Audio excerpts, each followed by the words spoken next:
মালয়েশিয়াতে যে ইমিগ্রেশনের নিয়ম পরিবর্তন হয়েছে সেটা আবার আমি আরেকটু অন্যভাবে বোঝানোর চেষ্টা করি আপনাকে। ধরেন কোনো ব্যক্তি মালয়েশিয়া অবৈধ আছেন 2 বছর, 4 বছর, 2 মাস, 3 মাস, তাকে যদি মালয়েশিয়ার ইমিগ্রেশন অ্যারেস্ট করে, সেই ক্ষেত্রে সর্বপ্রথম ইমিগ্রেশন তাকে 14 দিনের রিমান্ডে নেয়। 14 দিন রিমান্ডে নেওয়ার পরে তার ডিটেলস লিখেছে, কবে মালয়েশিয়াতে আসছে, সে কীভাবে কী করছে, কোথায় কাজ করছে, তার বসকে, তার পাসপোর্ট কোথায়, কিভাবে তিনি মালয়েশিয়া আসছে, তার ফিঙ্গারপ্রিন্ট আছে কিনা, এই সমস্ত ডেটা নেওয়ার জন্য মালয়েশিয়া ইমিগ্রেশন তাকে 14 দিনের রিমান্ডে রাখে। তার মানে এই না রিমান্ডে তাকে বেধর মারধর করে, তাকে গালাগালি করে, তাকে পিটায়, তাকে খাবার না দিয়ে রাখে। জি না, বিষয়টা এমন না।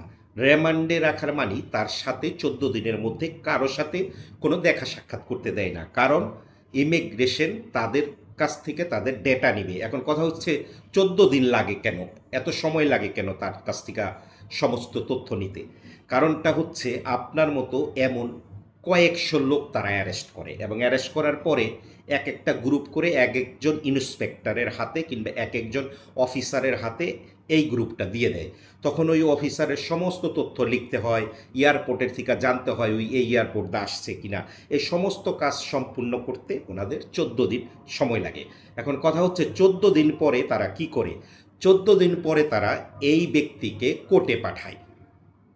ধরেন আপনার কোনো লোক যদি কুয়ালালামপুর থেকে অ্যারেস্ট হয়, তাহলে তাকে জালানদুতা ইমিগ্রেশনে যে কোর্ট আছে সেখানে তাকে তোলা হবে।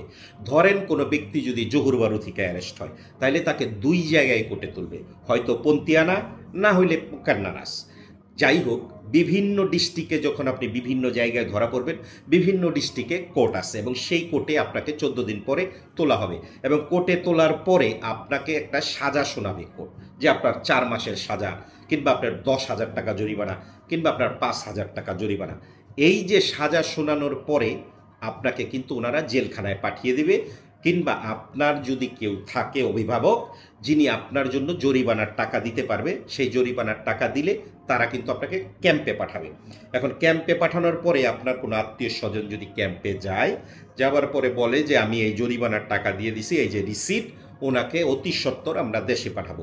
ক্যাম্প থেকে বেশিরভাগ সময়ই ওনারা টাকা নেবে, টিকিট নেয় না।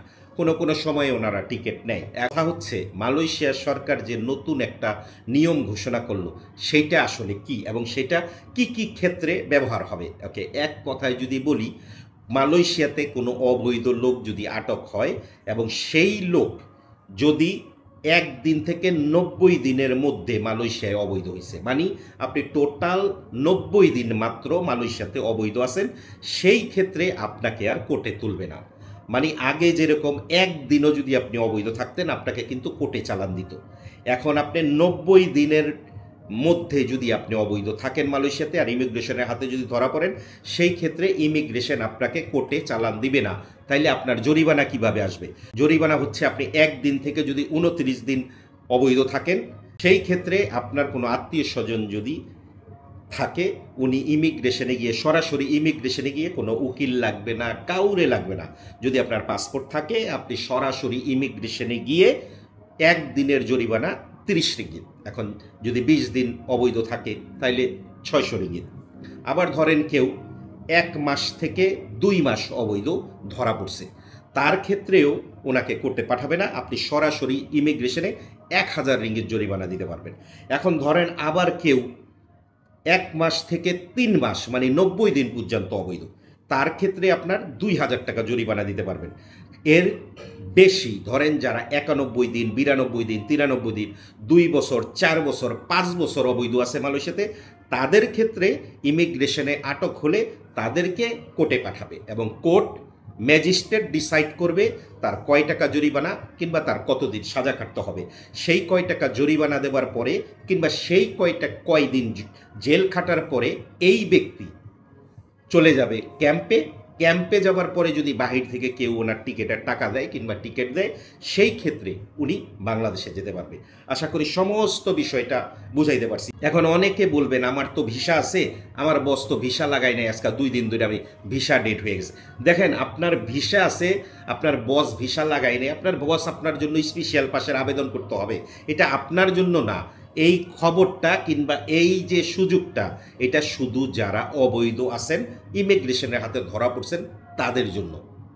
শুধু যারা মালয়েশিয়াতে অবৈধভাবে ইমিগ্রেশনের কাছে ধরা পড়বেন, এটা শুধু তাদের জন্য। এখন অনেকের ভিসা মারা গেছে, বস ভিসা রিনিউ করতেছে, হয়তো 5 দিন দেরি হয়েছে, 6 দিন দেরি হয়েছে, এখন আপনার 30 টাকা করে জরিমানা দিতে হইব। জি না, আপনার জরিমানা দিতে হবে না, আপনার জন্য স্পেশাল পাস মাত্র 20 টাকা।